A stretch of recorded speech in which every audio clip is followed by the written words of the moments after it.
In this video, we will show you how to convert an Access database to an SQL Server's database.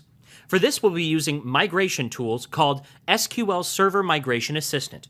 You can download it from Microsoft's official website. Simply click on the download button and specify the location where you wish to save it.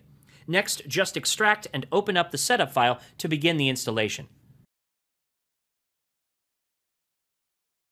Just follow the step-by-step procedure to install the application.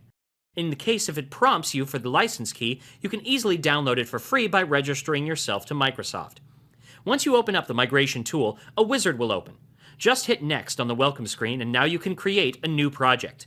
Here you can name your project, specify the location, and then choose the version of SQL Server you want to migrate the database to.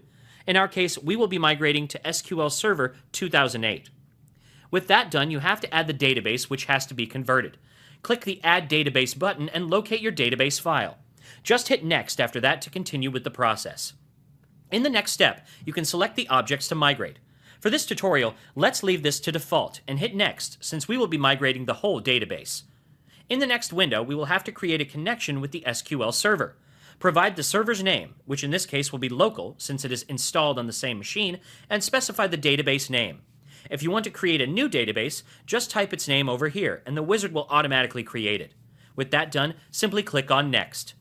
The conversion process will begin after that, and it will take a few seconds for the process to complete. Once done, simply close the migration wizard and open up the SQL Server. Now you will notice a new database has appeared over here.